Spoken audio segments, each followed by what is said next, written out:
नमस्कार दोस्तों, हमारे चैनल टेक टू लर्न में आपका फिर एक बार बहुत बहुत स्वागत है। दोस्तों, आज की इस वीडियो में आपको बताऊंगा कि स्टेट बैंक ऑफ इंडिया का जो न्यू रूल है जो 1 जून 2017 से लागू हुआ है, तो इसमें आपको क्या क्या नया रूल आया है। अगर आप नहीं जानते हो ये रूल को, तो आप बहुत ही भारी नुकसान अपना करवाने वाले हो। तो दोस्तों, चलिए मैं आपको नए रूल्स के बारे में बता देता हूँ। सबसे पहला रूल ये है कि एटीएम ट्रांजैक्शन में अब आपको पैसे लगेंगे, जो कि पहले आपको जितना ट्रांजैक्शन करने को मिलता था अब उतने नहीं मिलेंगे।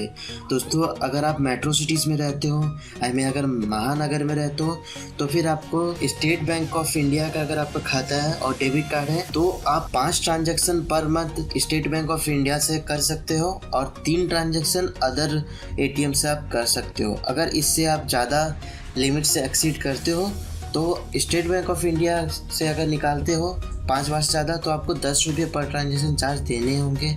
और अगर आप दूसरे किसी एटीएम से 3 बार से ज़्यादा लिमिट एक्सीड करते हो तो आपको 20 रुपये पर ट्रांजेक्शन देने होंगे।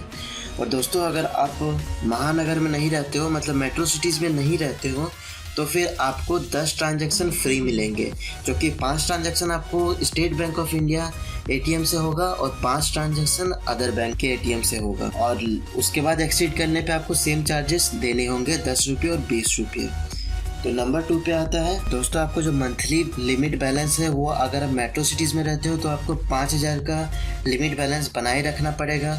और अगर आप मेट्रो सिटीज़ में नहीं रहते हो, सेमी अर्बन या रूरल एरियाज़ में आप रहते हो, तो कम से कम आपको जो रिस्पेक्टिवली आपका 3000, 2000 और 1000 ये कुछ नियम्स है रखने का, जो जैसे सीसी अकाउंट होता है, सेविंग अकाउंट, उसी प्रकार से आपको रखना पड़ेगा। और अगर आप मेंटेन नहीं कर पाते हो ये बैलेंस, तो अगर आप रहते हो मेट्रो सिटीज़ में तो आपको 100 रुपीज़ आपको पेनल्टी चार्जेस लगेंगे। और अगर आप सेमी अर्बन एरिया में रहते हो तो 50 रुपये पेनल्टी चार्ज आपको भरने पड़ेंगे। और अगर आप रूरल एरियाज यानी कि अगर देहात में रहते हो तो आपको 20 रुपये पेनल्टी भरने पड़ेंगे। और दोस्तों, आप शायद ये नहीं जानते होंगे कि आप स्टेट बैंक ऑफ इंडिया में ये फैसिलिटी है कि आप बिना एटीएम से भी आप कोई भी state bank of India ATM से आप पैसा ट्रांजैक्शन कर सकते हो। तो सरप्राइज मत होइए। मैं आपको बता दूं कि स्टेट बैंक ई वॉलेट नाम का एक ऐप होता है, उसमें अगर आपके पैसे हैं तो उस पर एक ऑप्शन होता है कि बिना एटीएम कार्ड से आप कोई भी एटीएम से पैसा ट्रांजैक्शन कर सकते हैं। पहले जो था ये फ्री था, पर अब ये हो गया है कि अगर आप ट्रांजैक्शन करते हो इससे, तो आपको 25 रुपये पर ट्रांजैक्शन चार्जेस लगेंगे। दोस्तों, आप IMPS के बारे में जानते होंगे। IMPS वो था जैसे कि NEFT ट्रांसफ़र, उसी तरह IMPS था कि आप किसी भी टाइम तुरंत किसी को भी आप पैसे ट्रांसफ़र कर सकते थे ऑल ओवर इंडिया में। तो इसमें होता था कि आप रात को करो या दिन को करो, कभी भी आप इससे ट्रांसफ़र कर सकते हो। तो एक्चुअली ये सिर्फ सर्विस चार्जेस लगते थे, पर अब इसमें चार्जेस कुछ इस प्रकार लगेंगे कि अगर आप 1 लाख से नीचे का अगर अमाउंट ट्रांसफ़र करते हो तो आपको 5 रुपये चार्जेस एक्स्ट्रा कटेंगे, साथ में सर्विस चार्जेस भी आपको देने पड़ेंगे। अगर आप 1 लाख से 2 लाख के बीच में अगर ट्रांसफ़र करते हो तो आपको 15 रुपये चार्जेस पे करने पड़ेंगे, साथ में जो सर्विस चार्जेस है उसे भी आपको देने पड़ेंगे। और अगर आप 2 लाख से 5 लाख के बीच में करते हो तो आपको 25 रुपये आपको देने पड़ेंगे, साथ में जो सर्विस चार्जेस है वो भी आपको देने पड़ेंगे। और चेकबुक में भी कुछ इस टाइप से चेंजिंग आया है कि आपको पता होगा कि 50 चेक आपको फ्री में मिलते थे किसी भी अकाउंट में, पर अब ये सेविंग अकाउंट में फ्री नहीं मिलेंगे, ये सिर्फ करंट अकाउंट में फ्री मिलेंगे। और अगर आप उस चेकबुक लेते हो तो अगर 10 पेज का चेकबुक लेते हो तो आपको पर पेज 3 रुपये आपको देने पड़ेंगे, यानी कि 10 पेज का आपको 30 रुपये देने पड़ेंगे।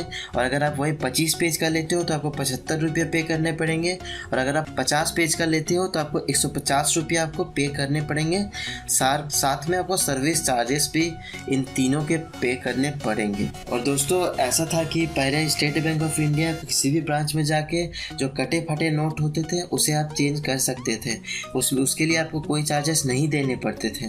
पर अब ये हो गया कि अगर आप एक कुछ लिमिट है कि दोस्तों, अगर आप 20 नोट से ज़्यादा या फिर उसका अमाउंट अगर 5000 से ज़्यादा है तो आपको पे करने पड़ेंगे। फ्री में आपके नोट चेंजेस नहीं होंगे।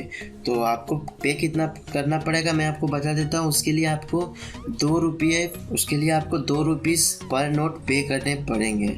और दोस्तों, मैं एक और महत्वपूर्ण जानकारी आपको दे दूँ कि अगर अकाउंट ओपन करते हो सेविंग अकाउंट ओपन करते हो किसी भी state bank of India branch में, तो आपको 20 रुपये एक्स्ट्रा चार्जेस देनी पड़ेंगे, जो कि पहले फ्री ऑफ कॉस्ट। दोस्तों अगर आपको हमारा ये महत्वपूर्ण जानकारी अच्छा लगा हो तो प्लीज़ हमारी इस वीडियो को लाइक कर दीजिए और इस वीडियो को शेयर कर दीजिए, ताकि बाकी सबों को भी ये जानकारी मिल जाए और एक्स्ट्रा पेनल्टी ना भरना पड़े।